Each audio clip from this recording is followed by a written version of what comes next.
Without any further ado, I want to turn it over to Rhode Island's Director of Department of Health, Dr. Nicole Alexander Scott. Dr. Alexander Scott, over to you. Thank you so much, Chairman and members of the committee. It's an honor to join with you today. Thank you also to the team, the mighty team who has accompanied me, and certainly my honorable colleague, General Callahan, the General Callahan, as I refer to him. So we have an important information to discuss today. We actually appreciate having this opportunity to really review with you a very complex process that has been underway in Rhode Island. We very much appreciate that you have been hearing a tremendous amount from your constituents and look forward to this being an opportunity to equip you with the information you need to be able to respond effectively. As is evident even within minutes prior to this call, this is a very dynamic process, and we very much value your partnership in helping to relay to the public all of the elements that are occurring and the strength of the team and the system we have in place to address it. So with that, I'm going to get started. Our overview starts here with an understanding of where we are from a doses administered perspective. We've received a total of 246,000 doses and have administered a total of 203,000 doses. We are currently at an achievement rate of 16% of eligible Rhode Islanders have received at least the first dose, and 7% are fully vaccinated, which is a very important target. And for both of those reports, we currently rank in the middle of the pack, which is significantly increased from where we were just over a week ago. And as already stated, we fully anticipate improving significantly more. So to jump in with a little bit more of the background, we will start by recapping on the next slide what our overall principles are for our vaccination response in Rhode Island. We know that safety is paramount. One of the keys to highlight is the fact that minimizing morbidity by focusing on hospitalizations and deaths has been a key prioritization focus point for us in Rhode Island. That's important. It's been a tremendous driver for phase one, also helps reflect what we achieved that was needed with phase one, though it was at the expense of some of the other elements. But hopefully you will agree by the end of this conversation that it was worth it for being able to keep people alive and keep people out of the hospital. And now we are able to shift to a more efficient distribution, having achieved what we needed to for phase one, and are positioned for moving into phase two with a focus on being expeditious while also continuing an equitable distribution, and certainly making sure that access and equity underlie the entire response. This slide really hones in a little bit more on what we sought to achieve with phase one. We very deliberately prioritized the most vulnerable, those who live in congregate settings, particularly knowing how significantly impacted our nursing home and assisted living communities have been, also knowing that we are a state that has a larger proportion of the population in nursing homes and assisted living communities, while also upholding the importance of our behavioral health group homes, and then also many HUD sites that are designated for seniors in particular. We've also focused on our intellectual and developmental disabilities communities, including the staff and those who live in certain settings, and other vulnerable Rhode Islanders that need to be protected require us to have the stability of Rhode Island's healthcare system. And so for that, we have focused on the workers within the healthcare system, behavioral healthcare, physical healthcare, oral healthcare, as well as our first responders, harm reduction staff, and community and family caregivers enrolled in programs that are supporting our seniors in long-term care in particular, and then also staff and high-risk incarcerated individuals at the adult correctional institutions. This shows our overall progress with phase one. It allows the moment to highlight that with each group, we did not wait to complete one group before moving into the next group. Phase one was designed, and subsequent phases will be the same, to get started with each particular group that is highlighted, and then as quickly as possible move into the next group. And so the status for all of our phase one groups are in progress. None of yet are complete, but they are still ongoing with the majority of individuals covered, as will be evidenced through the data showing the outcomes. The next slide gets into what is key for our phase two guiding principles. We want to continue to uphold the focus on keeping people out of the hospital and keeping people alive, while moving from a more targeted, dispersed, granular approach to moving to a streamlined, fast, and simple approach. And it's also been extremely important for us to continue the focus on equity, looking at race, ethnicity, socioeconomic status, and highlighting those population groups that have been disproportionately impacted, and then overall using our approach to best position us for being able to safely reopen the economy as we go forward. The next slide recaps what our schedule timeline has been. And as you can see, we have continued along the mark, which reflects the sense that our phase one was intended to be that targeted, more detail-oriented approach, and then to quickly start to shift from phase one into the phase two that's starting now in February with opening up to 65 plus today.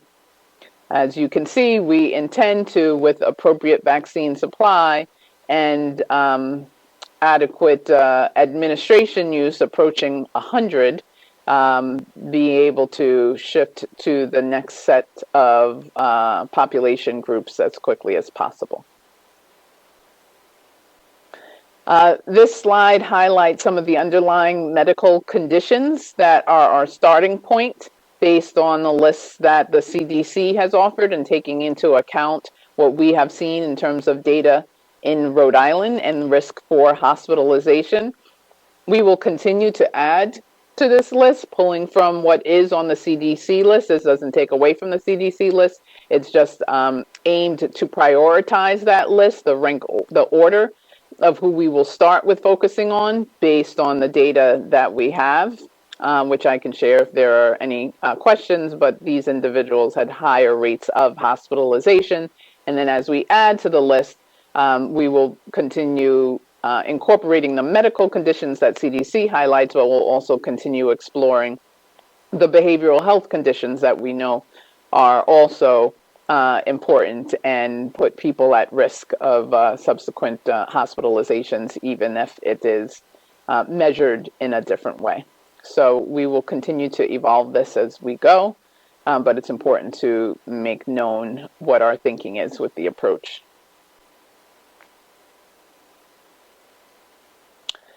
So this slide captures the essence of the three public channels that we are going to continue to focus on as people get more familiar with our overall approach. The first two channels on the left will be the government affiliated channels. Our state run vaccination sites will be focused on high volumes, mass numbers of people being able to get vaccinated at one time. Just today, for example, we had over 10,400 individuals register for vaccination for the next over the next several days to week and a half.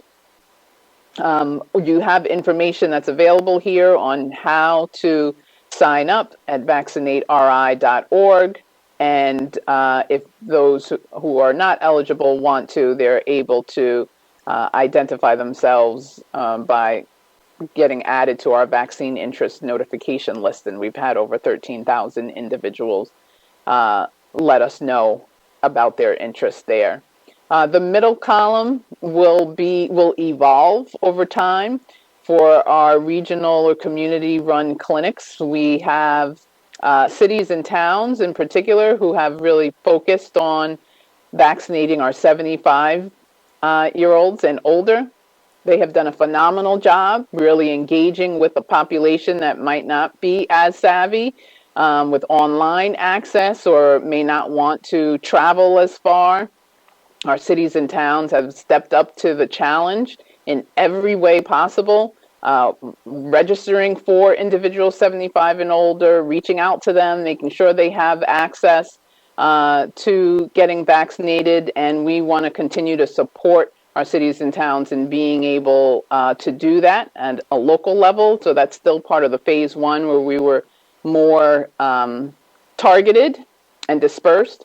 Over time, the next several weeks, we will be transitioning this middle column to a more regional approach because we know with phase two, simplifying, going faster requires fewer sites and allows us to streamline our work. And we will continue to provide information as we go in that direction over time. But for now, are really supporting our middle column of regional or community-run clinics to care for our 75-year-olds and older.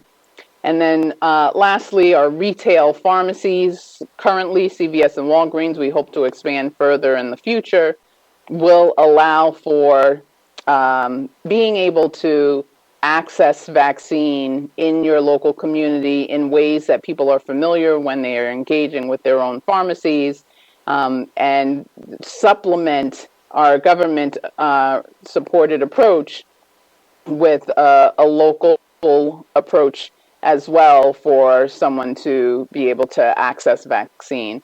A final piece I'll say about this slide is when we make a change to the next eligibility group, it is important for us to do it across all three channels at the same time. For today, for example, 65 and older changed in our state-run vaccination sites. It's available in our regional or local run sites, though the municipal sites are going to continue to focus on 75 and older. And then they're also available in our retail pharmacies where 65 and older began today as well. So that's going to be an important notion, and similar to our testing where we have a variety of options, we intend to continue to build out a streamlined approach. This just provides further detail on the vaccine interest notification list so that if someone who is not yet eligible for vaccination wants to make sure that we know about them and can inform them when their eligibility opens, we can have their information by them signing up at the portal.ri.gov, which is the same place you can go to get tested, which is what we continue to encourage as well. So that's important in terms of an overview and vaccine prioritization. I want to next step into what has worked well so that we are able to highlight that clearly. Phase one was focused on our more vulnerable population and keeping people out of the hospital and keeping them alive. We have been effective in our state at achieving that for Rhode Island. There's updated data that shows we have had a decrease, a reduction in our daily hospital admissions, even beyond this 48% that's here. And this outpaces what's happened in the US as well as among our neighboring states. So this emphasizes that while it was more targeted, it took more time, we did achieve what we needed to effectively, and now it's time to shift as planned with phase 2 to significantly accelerating our approach. The next slide continues to show some of the positive public health outcomes that are important to be able to highlight. I also will make clear that the prior slide and these data changes are not just due to our vaccination approach. We also have to certainly highlight the fact that we are number one in testing in the nation. We have pushed out an important treatment program, and we continue to emphasize the 3 tools in our toolbox that's going to bring us through this final phase of the pandemic response: testing, treatment, and vaccinations. When you continue to combine and push on all 3, we have the ongoing improvements that we are seeing. Test positivity and daily cases have dropped by more than 60% since December until now, and our daily hospital admissions, as noted, and daily fatalities have dropped by more than 50% as well. These are all going in the direction that we want to, and as you were going to the next slide, Neil, we are able to call out that the rightmost column shows across the board, we have been able to have decreases in cases, hospital admissions, and fatalities. But when you look at who we have really focused on from a vaccination standpoint, knowing that testing and treatment combines with that, it is supportive data that confirms our overall effectiveness when you see the types of decreases in cases, hospital admissions, and fatalities across these targeted groups: healthcare workers, long-term care facility residents, Central Falls residents, as well as our seniors, where some of these decreases are more than what was seen across all of Rhode Island. So we know for sure that our vaccination strategy for phase 1 has been a contributing factor to some of these positive public health outcomes. It's important to call out, as we say, we achieved what we needed to, and now it's absolutely time to accelerate our improvements with phase 2 and really push on the volume the way we need to. This slide, again, also highlights the outcomes. We shared this a couple of weeks ago in terms of healthcare workers and the extent to which we have had a plummeting in cases among healthcare workers that correlates directly with when we began vaccinating, which is the gray shaded area behind the drop that's there. Again, a positive contributing factor. This last slide that looks at our data outcomes allows us to really highlight our focus now for phase 2, which is significantly accelerate our administration rate and put all the measures in place to help ensure that our system builds out to maintain this and further improve. So our dose administration rate has increased by 110% in the last 7 days from February 13th to the 20th compared to similar days in January. And as you can see, our administration rate in December was 1,300 vaccines per day. In January, it was 2,700 vaccines per day. In February, 5,100 per day. And more recently, in February, we administered over 9,000, approaching 1,000 vaccines in one day. And so this is evidence that we have a solid foundation, leveraging what we've built and understand works successfully from a testing standpoint to apply to our vaccination approach, and are fully anticipating the type of significant increases that you see captured here of averaging 10,000 plus vaccines administered per day. And then we can also highlight, and it is displayed on our website, that we are continuing to push in terms of vaccination coverage by municipality. And Central Falls certainly is leading the way and has had the most significant drop in cases and hospitalization rates. And we'll continue to build out that approach in our other more densely populated communities that have been disproportionately impacted more significantly than our other communities. But we want to advance vaccination rates in all of our municipalities across the state. This continues to highlight our ongoing increase in doses administered. It breaks it out by provider type, with the larger groups reflecting our retail pharmacy, and then our state-run mass vaccination clinics, which is orange, as well as our regional and local sites, which is in that blue and green across the bottom. So all three channels we will continue to push on, and particularly leverage the volume approach we can take with the mass community vaccination sites that exist.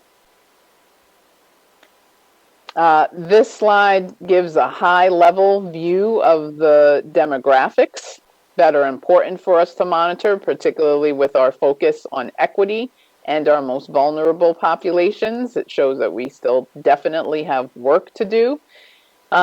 We have vaccinated, of those vaccinated, 59% are Caucasian.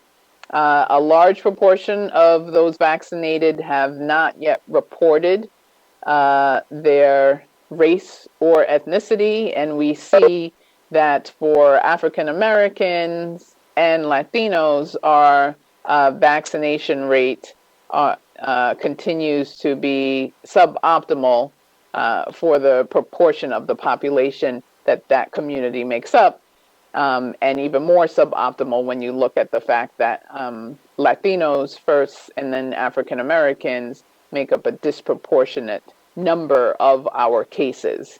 And our focus is to align our vaccination rate with the number of cases that are impacting each racial and ethnic group. According to age, we currently have a pretty dispersed approach, mostly because phase one in its targeted outreach included healthcare workers, behavioral healthcare workers, and other staff in congregate settings who spanned a variety of ages. As we go forward, we'll continue to see an increasing proportion of those who are older get vaccinated over time. And then our final category is the strategy moving forward. This allows us to acknowledge what we have achieved while continuing to recognize there is much work for us to do to continue to significantly accelerate our path forward, as we've demonstrated over the last few days, and know we have much more to do. So we're going to shift, as noted, from our targeted approach in phase one, now that we've reduced the hospitalizations among the priority groups as intended, to now moving much more quickly in phase 2. So as people have experienced, we've ramped up our mass vaccination sites capacity, and that's a huge thank you to all those in the COVID response, and particularly General Callahan and our esteemed colleagues in the Rhode Island National Guard. We also want to ensure efficient administration by providers, and a very important phase 2 goal is to make the shift from our phase 1 goal, which was get vaccine from the time of ordering into arms, to occur over a 14-day period. That was because we had a large number of diverse vaccinator partners that we would work with in order to have that targeted strategic approach. And it also involved a redistribution inventory that would allow us to, receive vaccine at a centralized place, repackage it, get it out to one of the many partners. So last week, for example, we would get out to 14 or so different partners plus 26 of the municipalities, and have to get the packages out to all of those, and then be ready to receive any vaccine back that was not used so that we can redistribute it again to another location. That redistribution inventory contributed to why it would take over, it would occur, and didn't always take the full 14 days, but there was more time that was needed to have us be effective at being targeted and strategic in our approach. Our focus now for phase 2 is to shrink that to 7 days or fewer, get out of the redistribution business, and set up as many centralized sites that could receive vaccine directly, and be able to significantly accelerate our ability to get vaccine out to the public. And so we are well on our way to do that, and we'll continue to advance that work. It will also allow us to be able to report the data in a clear way and keep it as up to date as possible, because the complexity for phase 1 of attempting to manage, 10 plus databases, vaccines coming in and then going out, and then needing to take it and then redistribute it with multiple sites over many days period of time was certainly a challenge that will be streamlined well from a data and reporting standpoint.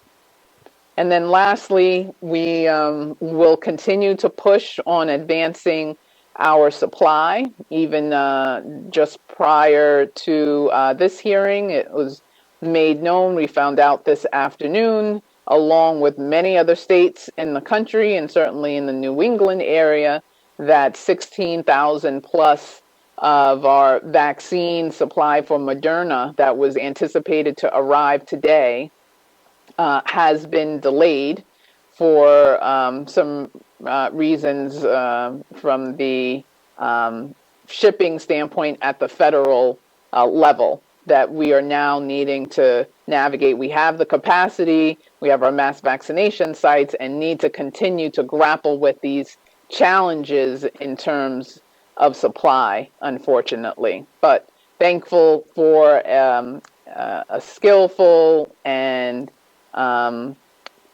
adaptable team that is ready to adjust as needed. We will continue to see, using our whole of government approach, how we can overcome the challenges that exist. Similarly, we want to continue to focus on building confidence in the vaccine, increasing uptake rates, and absolutely advance our focus on equity, keeping it at the forefront, which, as you see from our race ethnicity data and just overall, is a challenge that we want to maintain focus on addressing. So I believe with that, Chairman. We are finished within the 30-minute time frame and ready to move to questions. Dr. Nicole Alexander Scott, you are right on 30 minutes. Well done. Neil, thank you very much for the guidance to the director. Much appreciated. So as I said, committee members, I ask everybody to please stay on mute. As we go around, ask you to ask one question. We're going to go around, I'm sure, many times. So let me just, I'll start off with one comment and a question for you, Doctor. So excellent presentation. Thank you for addressing. I'll go back again later, and I'm going to watch this again later, addressing all the questions we asked you to address, except I didn't necessarily see the FQHCs in here or whatever, but I'm not going to ask you to address that now. But Madam Director, the one, I'll say challenge in everything you said, and I appreciate the facts and the data that are here. Somebody asked me today, what do we expect to see? We expect to see facts and data. You provided those to us. The facts and data tell us a story. We now need to figure out what that story is being told by the facts and the data. But the challenge I have, I think it's given where we are from a vaccination rollout perspective, it's really, I'll say, two prongs of things we need to address. As I heard from my constituents, and I'm sure other legislators, other senators hear from their constituents. And the first one has to do with communication.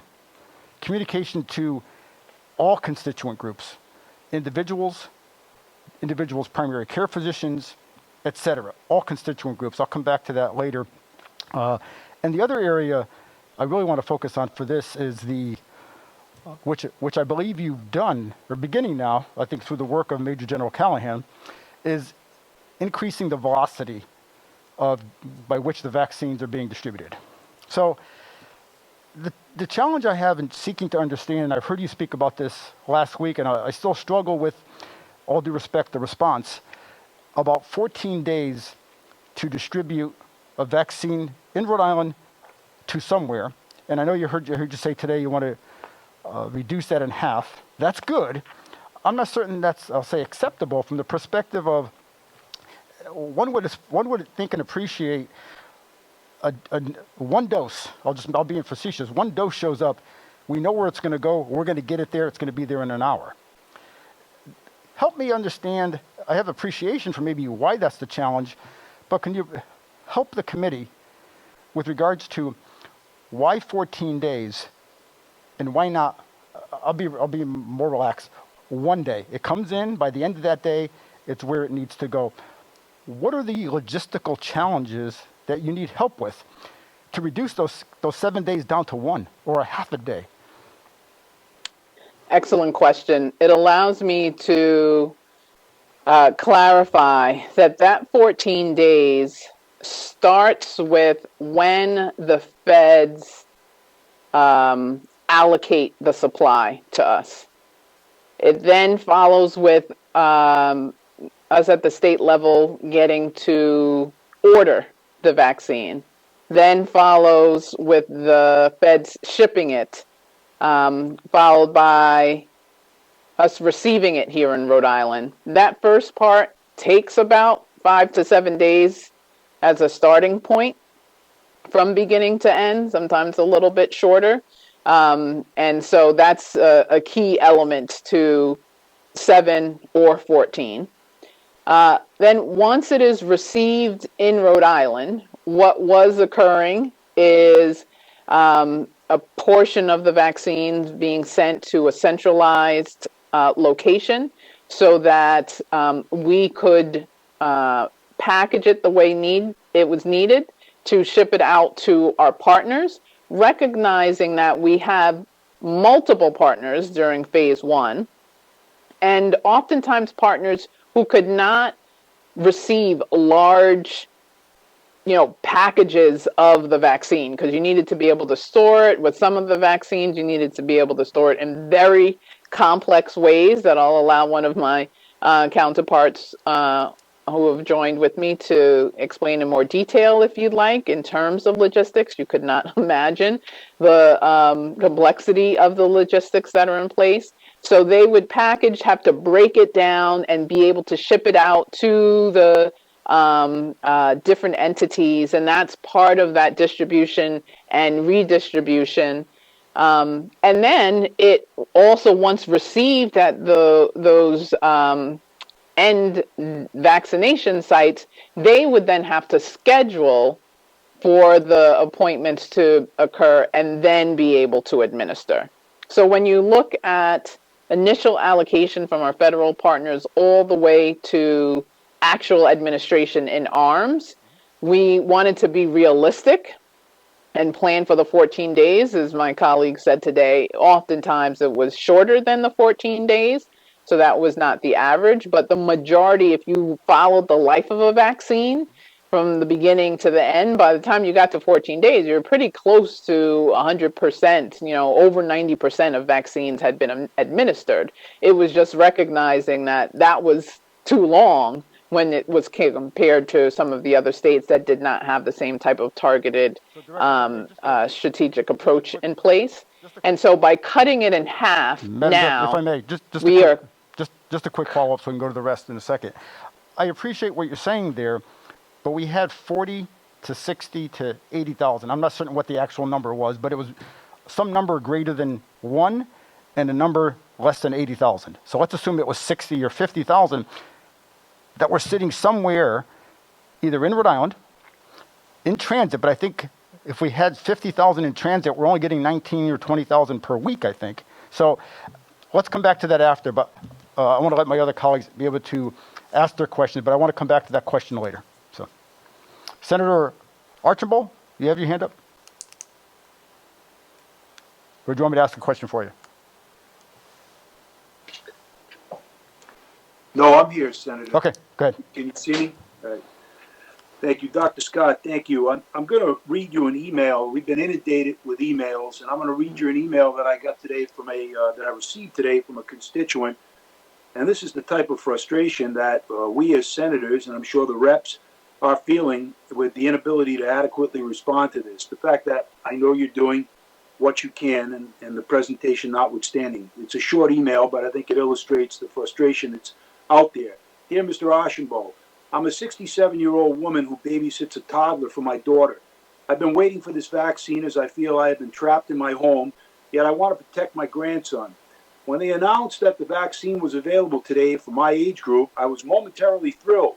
The state's 2 sites were not available to book appointments, and so was, strike that, the state's 2 sites, were not available to book appointments, and so was CVS. I've been checking every few minutes since midnight for an opening. I find it hard to believe CVS was totally booked since midnight. How did all these people get an appointment?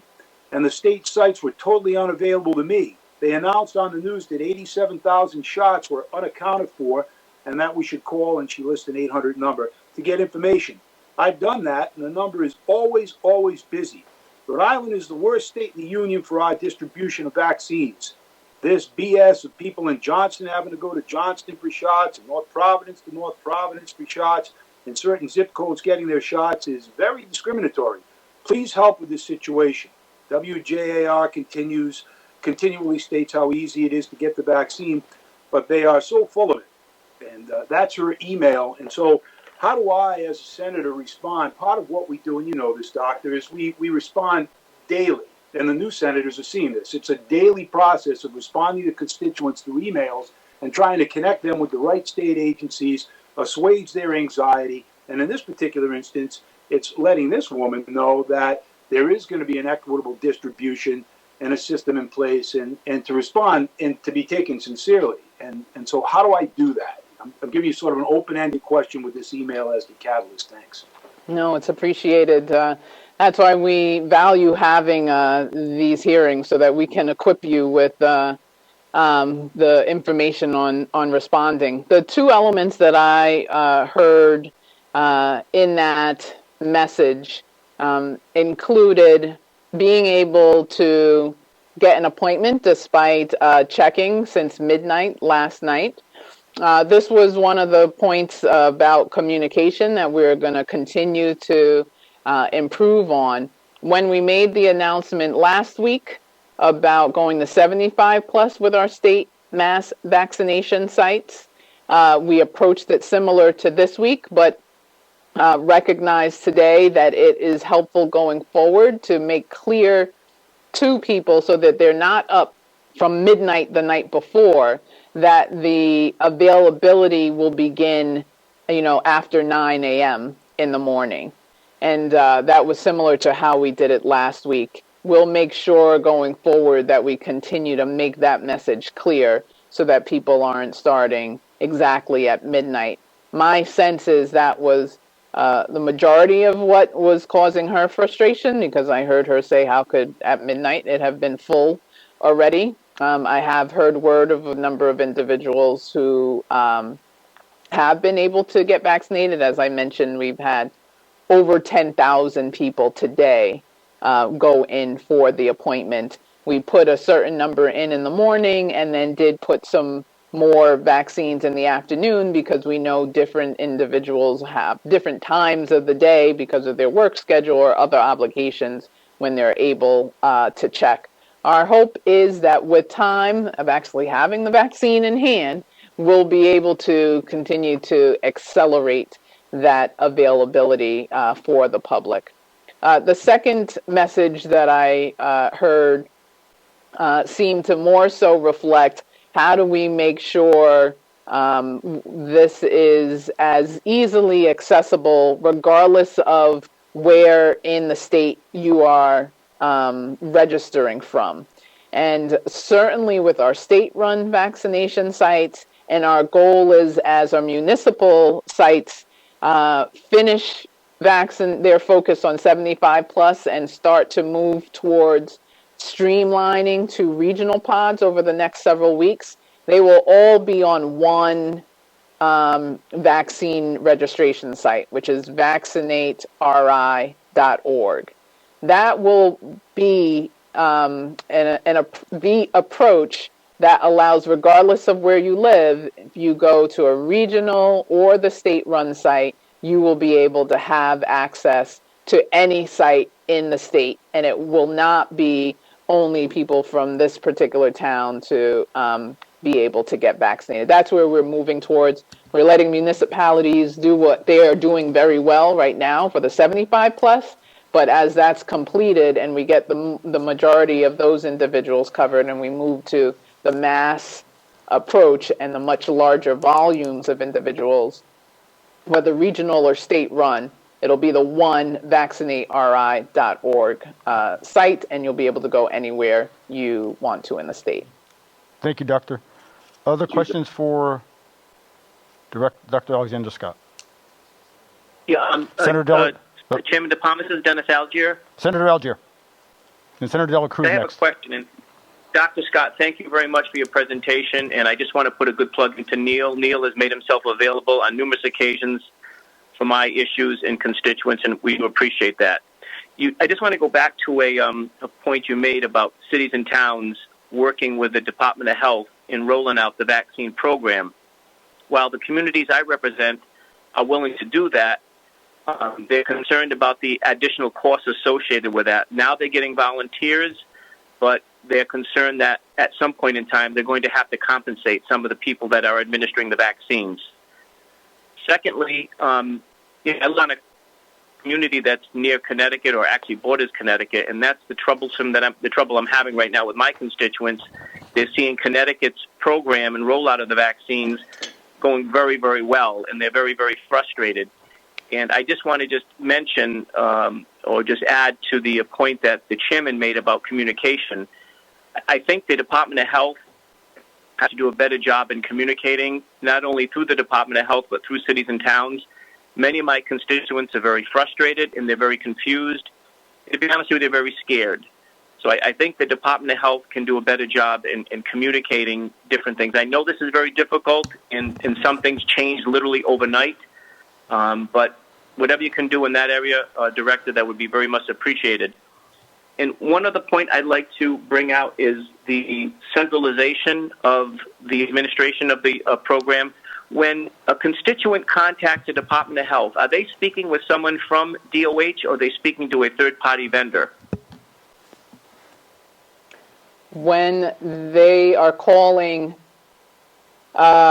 specifically for a vaccine, to be able to schedule an appointment to get vaccinated, it is supported by a vendor that we have along with the staff that are overseeing and monitoring it. The RIDOH And that staff that vendor- are overseeing and monitoring it. Is that vendor located in this area, or is it outside the area? They are working side by side with us here in Rhode Island. Senator Algiere, we will have that information. That information was requested as well, so will be sent along to the committee as well. So, to answer the prior two questions, I'll take it going backwards. The middle one that you mentioned, certainly about the communication. It is a primary focus for us to continue to improve on a very dynamic and complex process that absolutely needs communication, ongoingly put in place. We recognize the fears that people have and the questions people have. We understood this also when testing started, where there was a lot of frustration and where do you go? And there were so many different places, and just being consistent and diligent in our messaging and helping people to understand, we got to where we needed to. And that's why hearings such as this are so important, because we're able to help equip you with that as well. We will ultimately have 3 channels.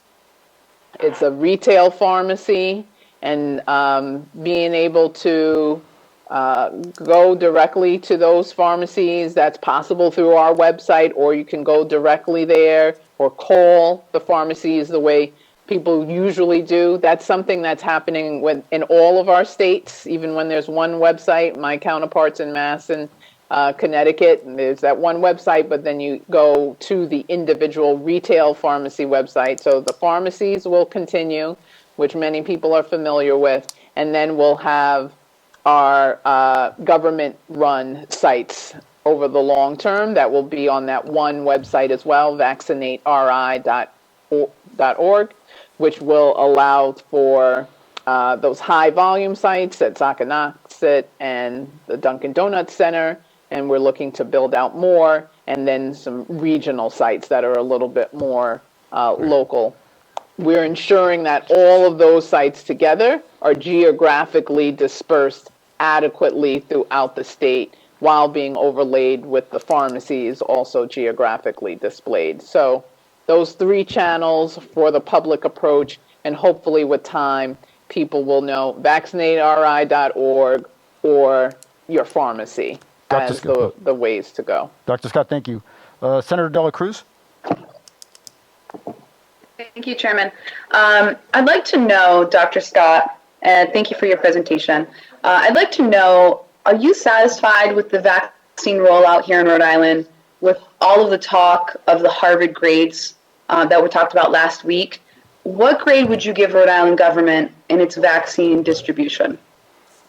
Well, it's interesting with the Harvard grades. We had a different report card set for ourselves. Our report card was, how many people can we keep out of the hospital and how many people can we keep alive? From that perspective, we did very well leading in the nation. We certainly did not expect that it would result in the type of grade that Harvard put together as an entity that's not so familiar with the different dynamics of public health, but recognize that having achieved what we first set out to do, where we did do well, it is time to now add to that this focus on speed. Other states started with the focus on speed, but they also did not achieve the drop in hospitalization.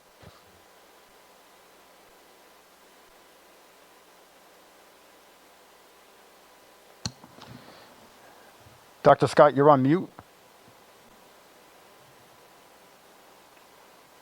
Dr. Alexander Scott, we can't hear you.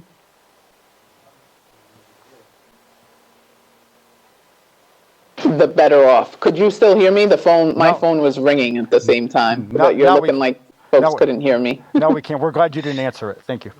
You might have. Should I repeat anything? Just very briefly, because we do want to go a couple other questions. So. Okay. So I think I was just saying as the phone was ringing that while I don't even remember. So we, got the grade that we needed to for decreasing the hospitalization rates. It's now time to put the focus on the volume and speed. Oh, it was knowing that the variant was coming. We wanted to make sure we were as best positioned as possible. And certainly having the biggest drop in hospitalizations, having the low percent positivity, having the low number of cases across the state, we are best positioned while also knowing we have our most vulnerable members of our population fully vaccinated. So if this variant were to take off, because it is much more transmissible, we have already protected the people who are most likely to get hospitalized and overwhelm the healthcare system, so we're able to prevent that from happening. Dr. So Scott, by and large, that was what we needed to achieve, and now it's time to focus on the speed and the simple Dr. approach. Scott, thank you. We'll continue to go around. Senator Acosta. Thank you, Mr. Chairman, and thank you, Doc, for your presentation today and all the work that you've done on behalf of CF. I just want to say how grateful we are. Two quick questions. One, acknowledging my bias that I'm not a big fan of markets. We expect people to sign themselves up to get the vaccine. Now, particularly with seniors, is there a way that we could use something like Medicare enrollment lists to reach out to them and get them registered? So could we dedicate any staff to getting people registered rather than sitting and expecting them to do it themselves? And a somewhat related but separate question, given what we're seeing in CF, what are we doing to battle misinformation and a reluctance to get the vaccine? Because right now we're hearing a lot of people clamoring to get it. But what we're not hearing is the people who are saying, I don't know, not a fan, don't trust it, don't trust this government, don't trust the people that are giving this stuff out. What is our messaging to make sure that when people are able to get it, that they do? Thank you for both of those questions. For the first one, in terms of being able to reach out to individuals, that is where I'm able to highlight our towns and cities that have done an excellent job, as Alicia Mahalakas has said, stepping up to the challenge. What they are actually doing is taking different lists that already exist, the special needs emergency registry, or engaging with their senior centers and using that to help reach out to seniors to get vaccinated. And that was why they're on the municipal side with 75 plus. We did not put a lot out about you going to the cities and towns. We knew that that was possible, but we also knew that we had it set up so that cities and towns could reach out to them. And it's a true credit, like registering for them, calling them. The legislator said at the end of last week that, they would sit, through the day and call them, come get your vaccine. We're right nearby. Come get it. Come to the senior center or come wherever you need to. So a tremendous amount of work has been done with our seniors, led by municipalities to help do exactly what you described. As far as your second point, in terms of vaccine hesitancy, it's an absolute point. There's a tremendous amount of work that we need to do. At some point in the next couple of months, supply, hopefully, is not going to be an issue. And anyone who wants to get vaccinated will be able to. So we have started in advance. We've done some formative research from a communication standpoint, particularly with our communities of color, to understand what is the message that's needed, what's the most effective way to relay that message. There's the understanding that doctors talking about the importance of vaccination is an effective approach. And so having faith leaders, elected officials, senior center directors really talk about, physicians or other clinicians emphasizing the importance of vaccine is one of the approaches that has been in place.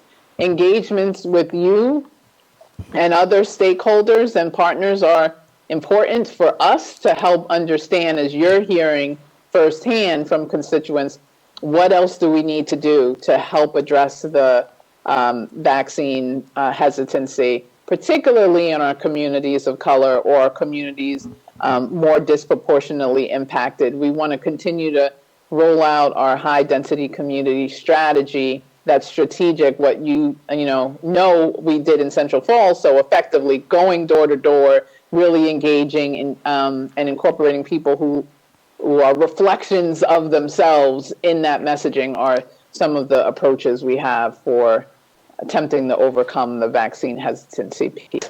Doctor, thank you. You want to go to Senator Coleman? Thank you so much, Mr. Chairman. Thank you, Dr. Alexander Scott. I always learn a lot from these hearings, so I appreciate that. I represent Pawtucket. Senator Acosta just asked one of my questions, but I want to ask more, which is a question about where frontline, essential service workers fit within the equity framework, particularly given what a lot of them are earning. So I'm thinking like grocery store clerks. And so I know in one of the early slides you said something about what is required to reopen the economy, but I guess I'm wondering if there is a more, if there's more detail about how that is going to happen, and that strikes me like the economic equity strikes me as a really important piece of equity, and I'd like to hear whatever comments you have to make about that, if you would. Absolutely. We have two elements to that approach. One is early on, we had the notion in mind for phase 2 that we would go by occupation and really look at some of those essential workers to roll out the vaccine for phase 2. But we began to recognize both input from our federal partners as well as from our vaccine subcommittee and seeing what's happening in other states, that a more effective way to roll out phase 2 as expeditiously as possible is, instead of trying to determine who's what occupation group and how do we get that number and how do we reach everyone, to go by age, underlying illness, and geography. That's going to allow us to definitely get at the communities who are at highest risk of hospitalization, while also allow us to move as quickly as possible, because it's a quick age and then underlying illness and the geography piece. So that's part of why we moved away from occupations only, but certainly have in mind with the different occupations, the large proportions of individuals who are included still when you go by the updated approach that we have taken. The second part to the question that you asked is specific to the geography piece, and being able to account for what you were rightly highlighting of the economic element. We are continuing our rollout with our more densely populated communities, ensuring that if you live in the communities that have been disproportionately impacted, the way we have with Central Falls, the way we are now expanding to zip codes in Providence and Pawtucket, that is also a way that we can ensure that vaccine is distributed based on those individuals, a higher proportion of whom live in those communities that are more so on the front lines. So it's an additional way to achieve that economic equity at the same time of the zip code and race ethnicity approaches that we are incorporating. Doctor, thank you. Senator Oyer? Thank you, and thank you, Doctor, for the presentation. And I can't even imagine. I mean, everybody is exhausted from the pandemic, and I know your team has been running at a full tilt, trying to navigate all of these logistical challenges. I have a question specifically around the I think the transition from some of the municipal regional sites to kind of more of a state-run focus. And also, I think this kind of goes to some of the communications conversations as well. I think some of the anxiety that we're hearing about from some of our constituents really is based in the fact that people want the vaccine, they want it now, and they don't want to miss their opportunity. And so I know that the city and town I represent, both Newport and Jamestown, have had their own signups for their med pods that have been happening locally. And so as we transition to the state more centralized rollout, I'm just wondering how those lists get translated and how those folks who have signed up can stay, be assured that they are still going to, keep their spots on the list.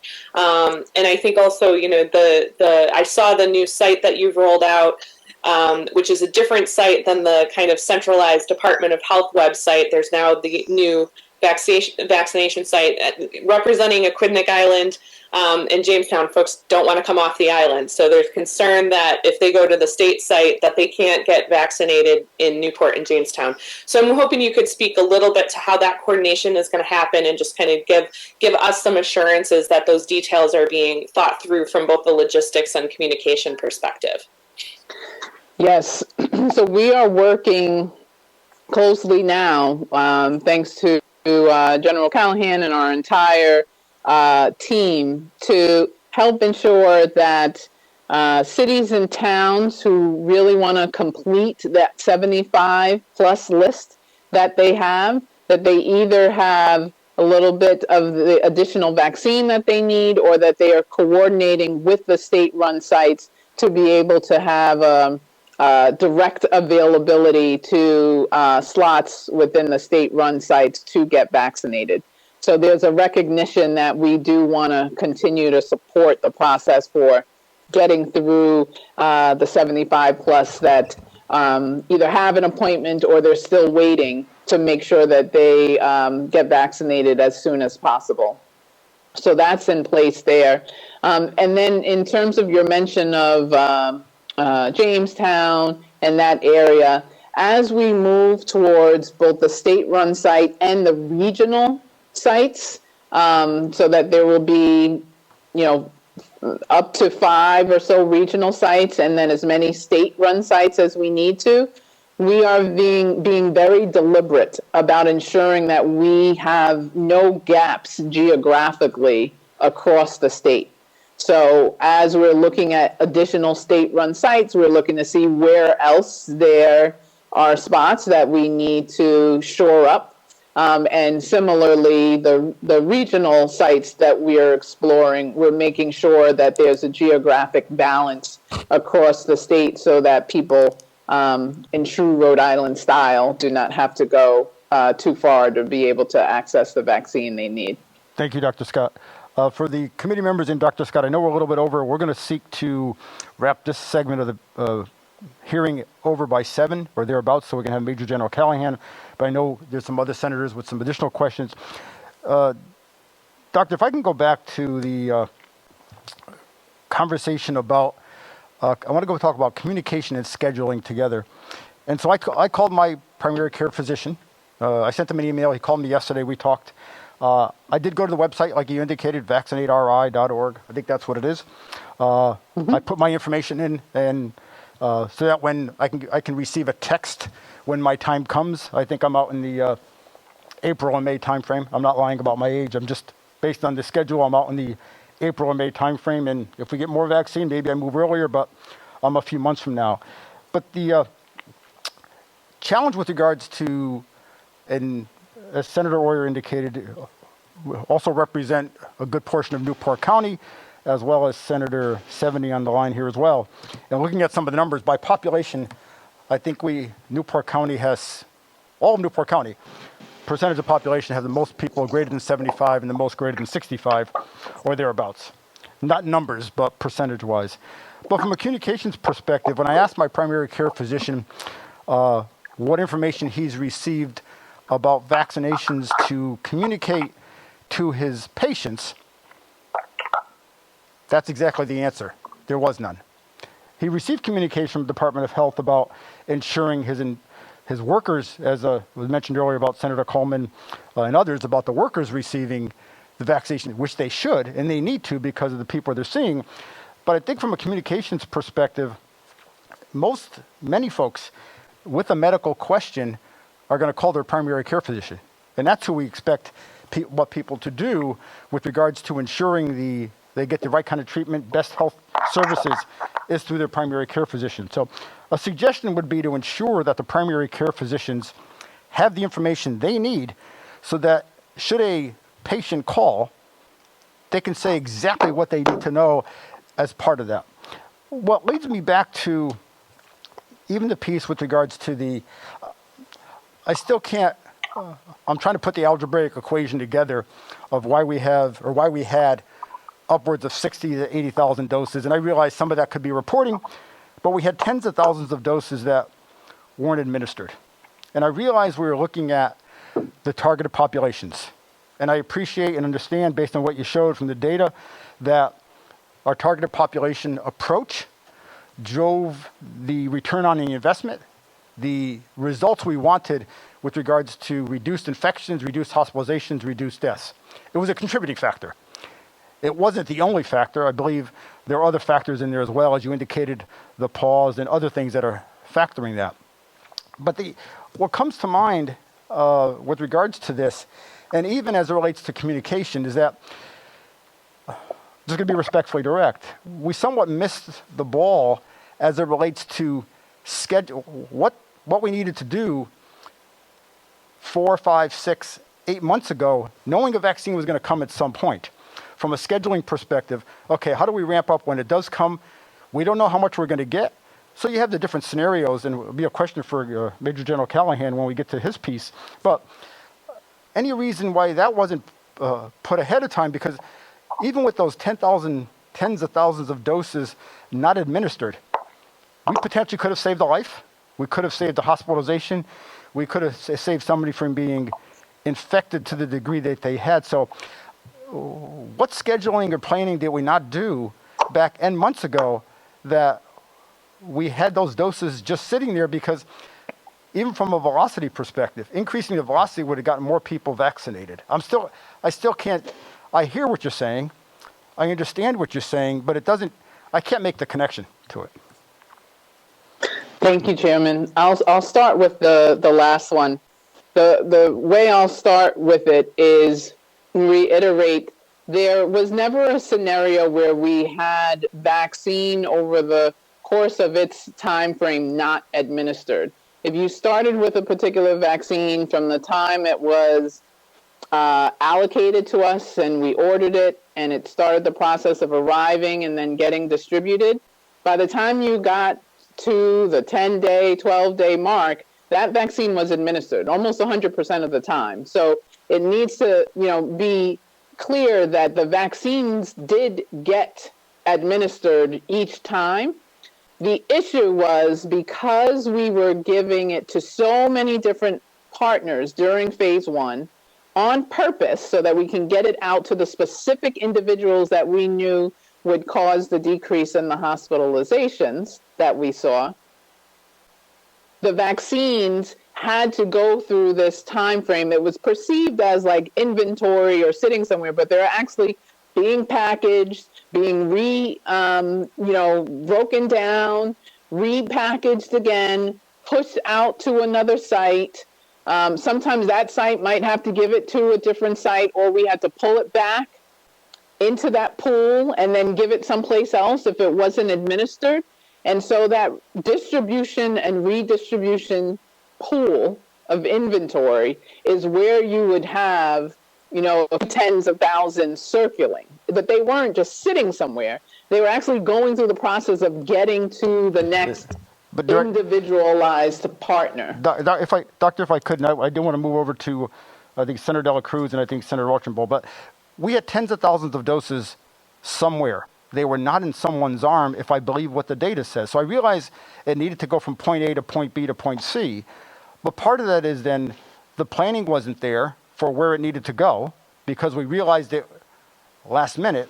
But I mean, I don't want to keep the committee's time here. I'll answer that one quickly as well, because I'm sure it hits a particular spot. It's because there was even more planning to get it to the locations that needed to, that allowed for that to happen. And I could just give a few minutes for Alicia Mahalikis to be able to explain. It's also compiled with the fact that only like over the last couple of weeks did the feds actually start telling us more than a week out at a time for us to even plan beyond, several days at a time. But Alicia, I'll let you give a few minutes and then. Just before, I appreciate it, but Alicia, if you can clearly articulate, and I don't want to belabor it because I do want to go to some other senators, I want to follow maybe up directly after, we still had tens of thousands of doses that were not in someone's arm. And I follow the numbers. So we're getting there. No, I understand today we are, and that's great, but they were getting there during that time frame, but I don't know why I got unfocused, but go ahead, Alicia.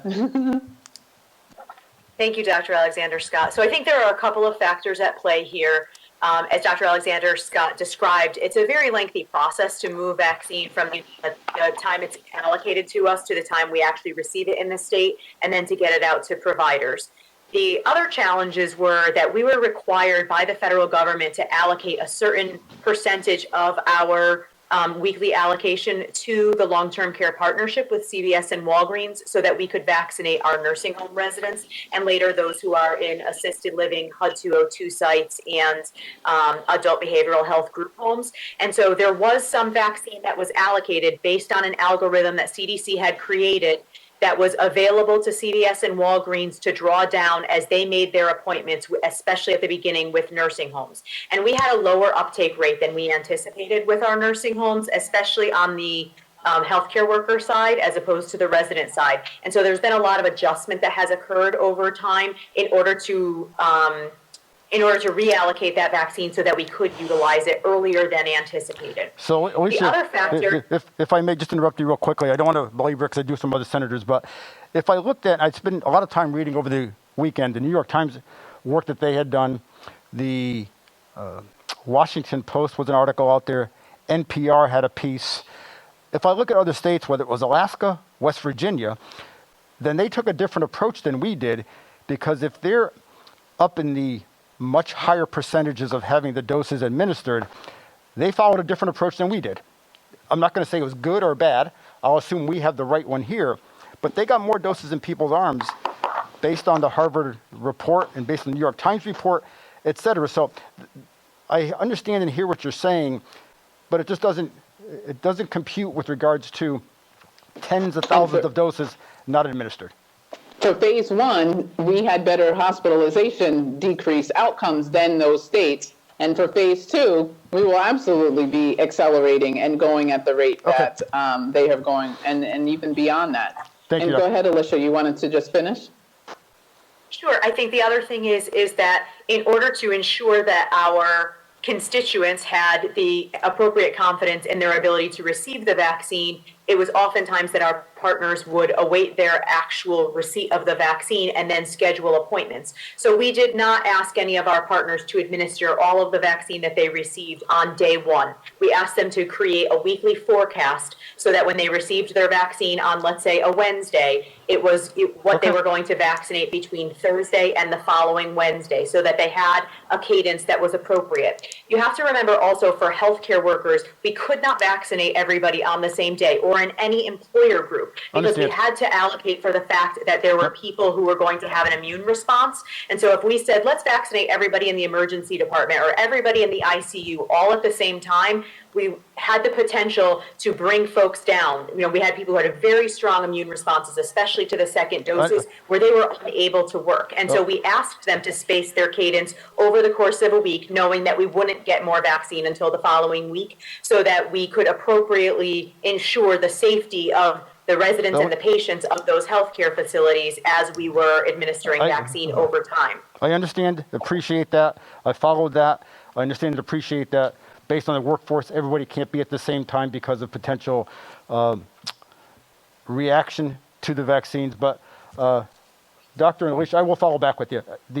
Okay. From constituents, the tens of thousands of doses that are out there, and we all have constituents that are 63, underlying heart condition, can't get the vaccine, but yet we had thousands out there. Senator Dela Cruz. So those are all in arms now. So I think that the challenge is now going to be tracking moving forward how rapidly we're putting vaccine in arms, and again trying to push down through the age bands as quickly as we can. But I don't think that you're going to find that to be a continued problem. So I'm glad you said the word you said. It was a problem. It absolutely was. Senator Dela Cruz. Thank you, Chairman DePalma. What are we doing to prevent the technology nightmares with vaccine distribution that have plagued the state with, for example, UHIP and other failed rollouts?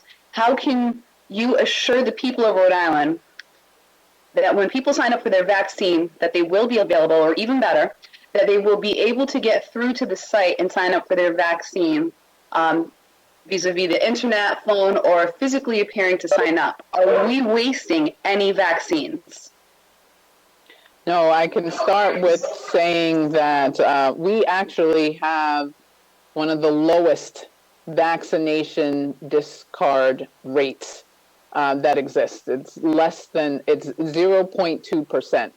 Anything less than 5% of vaccines, and sometimes 10%, is acceptable. And so we are at 0.2%. A big part of that is because of how complex our process was, particularly for phase 1, in ensuring that if any vaccine was out there and not used, we pulled it back into that pool and redistributed it to where we needed to with the partners involved. And Alicia, do you want to talk about the technology and all of the steps that are in place to do our best to ensure that it works as effectively as possible? Sure. So we have launched a centralized process to try to minimize any of the outputs that you are describing.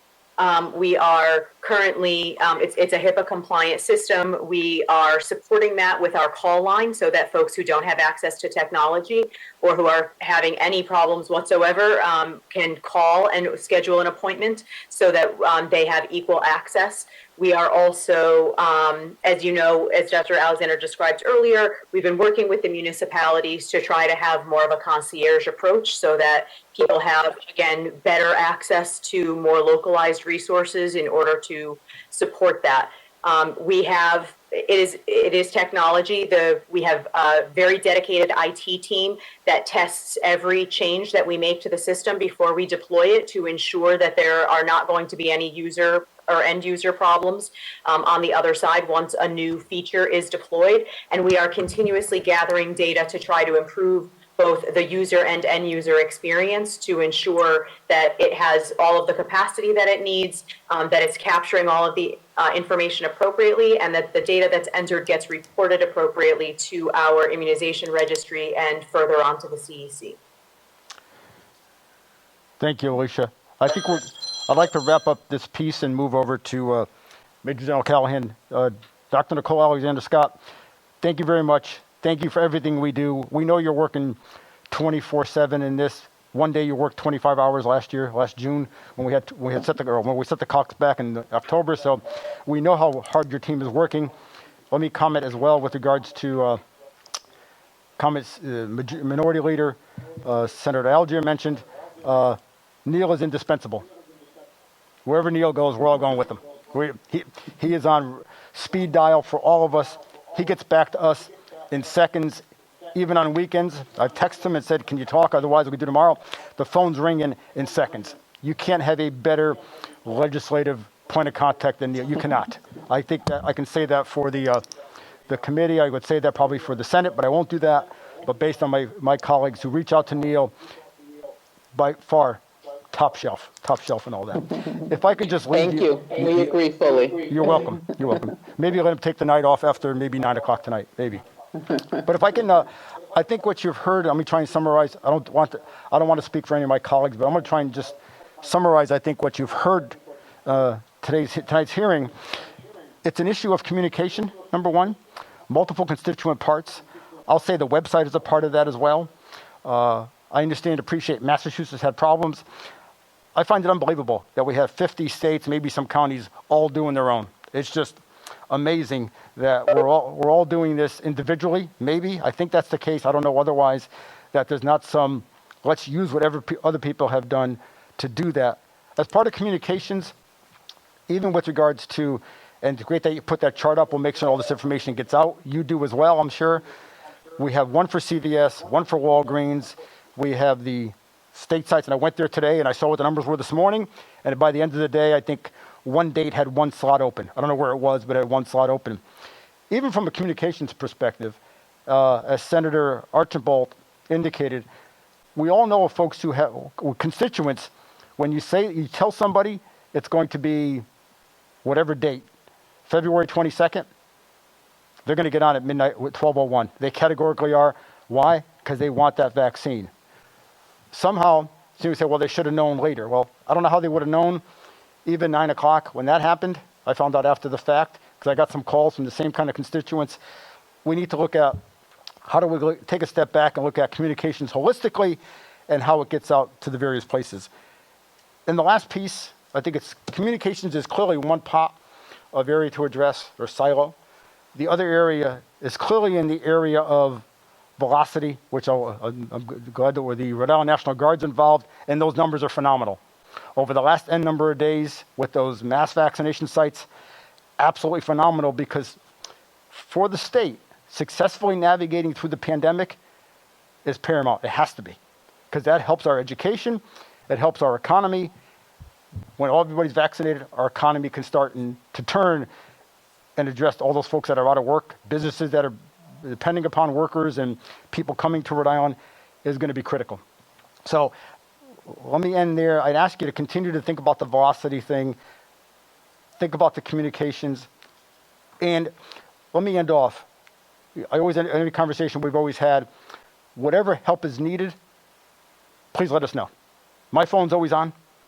I may not answer it, but it's always on. Please call, let us know. We will call you. We want to help. Our constituents are asking us to figure out how to help. And hopefully tonight's hearing is getting us moving in that direction. There's many more questions, but we'll probably send those separately. Dr. Scott, Alexander Scott, any final wrap up from yourself? Thank you. No, I appreciate the message about communications. We have an amazing communications team, and with our data story becoming more streamlined and reporting, you'll see that continues to improve. We certainly, got the lesson with making sure that folks are aware of the time frame, and we'll do better with that. And then on velocity, as we've demonstrated the last few days, you will all continue to see the increase. We know how to do it. We've done it with testing, and we are fully prepared and anticipating the increase in administration rate that you'll continue to see as we go forward.